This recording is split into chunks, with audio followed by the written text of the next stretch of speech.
one another, something happens, and it's honestly never good. It's never good. And of course, the biggest story of the night, she is fighting back tears and she walks straight over to the bench. Now, when she goes over to the bench, she starts crying. And I've honestly never seen Caitlin Clark. She goes to the, what's it called, like stanchion or whatever, the thing that holds up the basketball hoop on the other end. She hits her head on it. But it was honestly just so heartbreaking to see, because in that moment, she just looked so defeated. And why did WNBA All-Star Game ticket prices drop a shocking 75% overnight? Caitlin Clark's injury wasn't just bad news for fans. It exposed a much bigger issue with the league. Stick around to find out how one player's absence unraveled everything the WNBA had been building. Before we move on, I'd like to ask you a small favor. If you appreciate this content, please take a second to like this video and subscribe to the channel. Over 98% of you watch the videos without subscribing. It costs you nothing, but it makes a huge difference to us. So, did you click the subscribe button? Great. Thank you so much. Now, back to the video. Indianapolis was set to host the WNBA All-Star Game, and the buzz was electric. The city had rolled out the red carpet, expecting record-breaking crowds, and the centerpiece of it all was Caitlin Clark. They went all in. Marketing materials splashed her image everywhere. Billboards boasted her name. And most impressively, they draped a massive 34-story banner featuring her likeness across an iconic downtown building.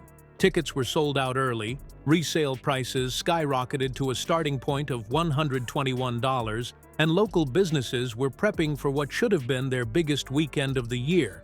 And then when she is running back on the other end of the court, it seems like she's grabbing her groin area.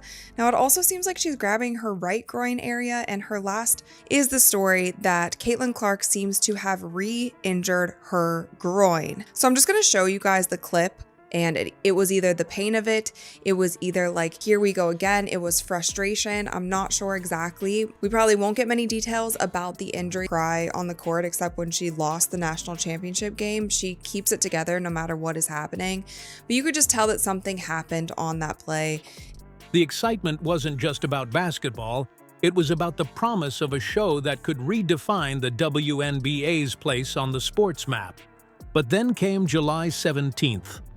The news broke that Clark had suffered a quad strain, sidelining her for the All-Star festivities.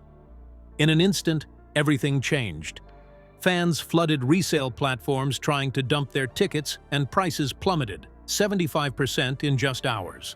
What was once a hot ticket became almost a giveaway, with the get-in price sinking to just $65. And the impact didn't stop there. Hotels that had fully booked out suddenly saw cancellations. Local restaurants and vendors, who had stocked up for a packed weekend, faced the grim reality of empty tables and unused inventory. What was supposed to be a celebration transformed into a disaster across the board. And here's the kicker. This wasn't an isolated event. Earlier in the season, Caitlin missed a May matchup in Chicago, and ticket prices for that game tanked by 71%. The numbers don't lie. When Clark isn't on the court, the entire league suffers. It's a harsh reflection of a deeper issue. The WNBA's growth, while impressive at times, has become overly dependent on Clark's star power. Without her drawing eyes and filling seats, the league struggles to hold fans' attention, let alone grow its audience. The video of her basically crying on the court to be circulated around, but she walks down to the end of the court. You can tell that she's in pain. You can tell that there's something wrong. The expectations of how she performs on the court, the expectations of the ratings for her games. So as you guys can see here, she is dribbling down. She plants her foot. She passes the ball to Kelsey Mitchell on the back door.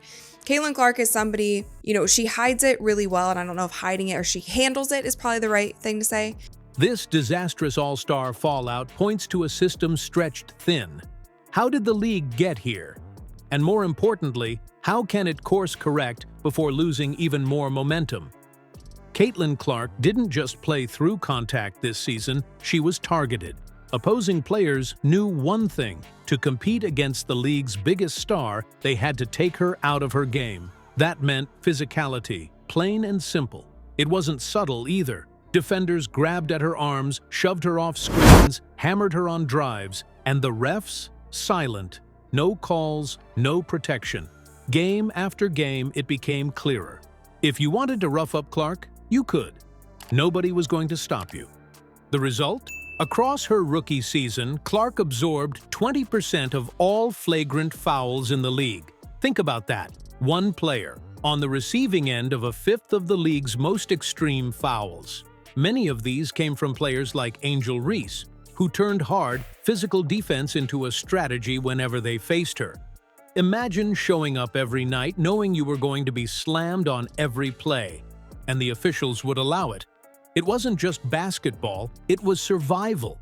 This lack of protection wasn't just frustrating, it was dangerous.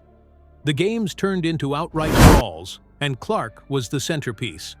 By the time her quad finally gave out, it was the culmination of months of relentless physicality. Caitlin's injury wasn't a freak accident, it was the predictable outcome of neglect from the referees and the league as a whole. Compare this to leagues like the NBA or NFL. In those leagues, refs step in when stars are targeted. There's a reason you don't see Steph Curry or Patrick Mahomes getting blasted every other play. They're protected because everyone understands their importance to the game. But it was honestly just so heartbreaking to see because in that moment she just looked so defeated, and groin injury was supposedly on the left side. But this was honestly, I'm not going to share this whole clip because I don't know how much she wants to. She handles the pressure. She handles all of the media spotlight, the attention. But here, the WNBA let it slide. And it wasn't just Caitlin who suffered. Fans saw this crisis unfold. Games became hard to watch, the inconsistency in officiating eroded trust, and questions about player safety got louder. When the league failed Caitlin Clark, it failed its audience too. How do you expect fans to stay loyal when they can't trust the league to protect its biggest stars? That's the real problem. Can the WNBA fix this before it's too late? Caitlin Clark's injury didn't just derail an All-Star game, it revealed cracks in the WNBA's foundation. The league's over-reliance on one player made fans question everything, from ticket prices to player safety. Empty seats and plummeting resale values painted a clear picture. When the focus is only on one superstar, the entire system collapses without them. The WNBA needs to fix its officiating and protect its stars, or risk losing the trust of its fans for good. Without change, how many more All-Star weekends will turn into financial disasters? The league's future depends on how it responds, starting now.